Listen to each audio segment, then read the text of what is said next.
जय श्री विष्णु। जिस वक्त महाभारत का युद्ध खत्म हुआ उस वक्त कृष्ण भगवान युद्ध खत्म करके चलने लगे, तभी जो हरियाणा की धरती माता थी वो प्रत्यक्ष में प्रकट होकर उनके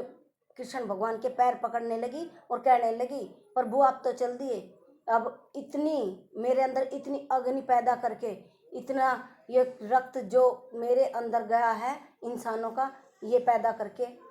और जो आपने इंसान रूप नर रूप के जो पाप था वो तो ख़त्म कर दिया, लेकिन नारी रूप का जो अब पाप रह गया है जो मुझे पूरी कलयुग जलाएगा, जो मुझे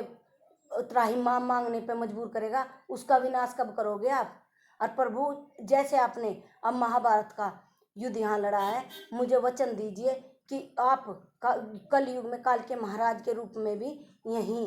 लीला करोगे। तब कृष्ण भगवान ने कहा था कि नर रूप में नर नारी को नहीं खत्म किया जा सकता, इसीलिए मैं मोहिनी रूप लेकर कलयुग में आऊँगा और इन सब आपकी परेशानी का निवारण करूँगा। तब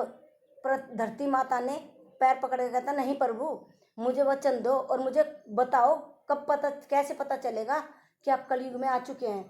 तब कृष्ण भगवान ने धरती माता को अपना सुदर्शन चक्र और अपना जो कर्ण को कवच कुंडल देते वो हरियाणा की धरती माता को सौंप कर गए थे और कहा था कि जब मैं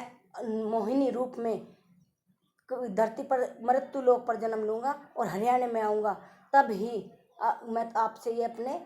कवच कुंडल और सुदर्शन चक्र प्राप्त करूँगा। तब आपको पता चल जाएगा कि काल के महाराज आ चुके हैं, विष्णु भगवान का 10वां अवतार आ चुका है। और यूपी में इसलिए पैदा होते हैं कि आप जैसे जानते हैं कलयुग में कहते हैं जैसी रंगत संगत ऐसी रंगत, क्योंकि यूपी में आज भी उत्तर प्रदेश में परिवार के लिए, एक दूसरे के रिश्तों के लिए, एक दूसरे के दुख के लिए, और सबसे जो खास है वो जो अपने घर में आई हुई दूसरों की पुत्रियां लक्ष्मी रूपी हैं उनका आदर करते हैं और संस्कार हैं। इसीलिए हर युग में हर रूप विष्णु भगवान का हर अवतार यूपी में उत्तर प्रदेश में ही जन्म लेता है, ताकि उनका संस्कार उनका विश्वास प्यार बना रहे और आगे जाके वो विश्वास जो बचपन में उन्हें उनके माँ बापों ने संस्कार दिए वो आगे से आगे उनका चलते रहें। जय श्री कृष्ण।